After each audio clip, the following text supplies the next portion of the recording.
السلام علیکم ورحمۃ اللہ وبرکاتہ۔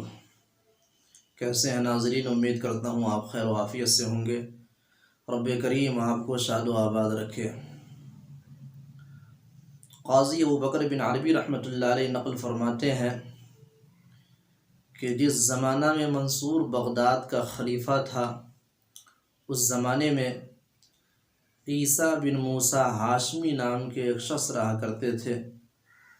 اس نے اپنی بیوی کو فرط محبت میں یہ کہہ دیا، انتی طالق ثلاثا ان لم تکونی احسن من القمر، کہ اگر تم چاند سے زیادہ حسین نہ ہوئی تو تمہیں 3 طلاق ہیں۔ یہ سن کر وہ سخت پریشان ہوئی اور سمجھی کہ طلاق واقع ہو گئی، اس لیے شوہر کے سامنے آنا جانا بند کر دیا، اور اس نے بھی فرط محبت میں یہ بات کہے تھے، لیکن جب اس کو ہوش آیا تو اس کو بھی فکر ہوئی، اور رات بڑی اضطراب کے ساتھ گزری، بڑی مشکل سے صبح ہوئی۔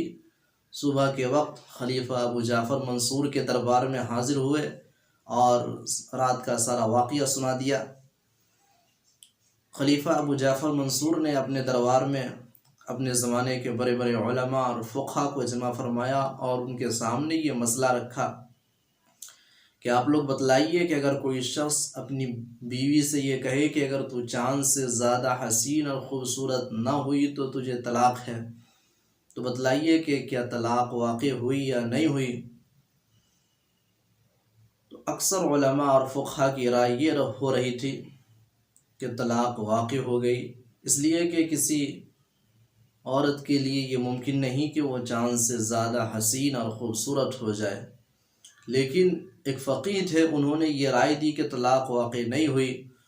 ان سے جب وجہ پوچھی گئی تو انہوں نے کہا کہ قرآن کریم کے اندر رب ذوالجلال کا سورہ 3 کے اندر یہ ارشاد ہے، لَقَدْ خَلَقْنَا الْإِنسَانَ فِي أَحْسَنِ تَقْوِيمٍ، کہ ہم نے انسان کو سب سے بہترین سانچے میں ڈھال کر پیدا فرمایا ہے۔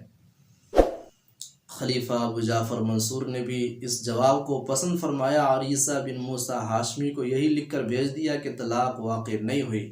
اس سے پتہ یہ چلا کہ اللہ رب العزت نے انسان کو اس کائنات کے اندر سب سے حسین بنا کر کے پیدا فرمایا ہے۔ اس کائنات کا اللہ رب العزت نے انسان کو بادشاہ بنا کر کے پیدا فرمایا ہے۔ اس کائنات کا ماسٹر پیس اگر کوئی ہے تو وہ حضرت انسان ہے۔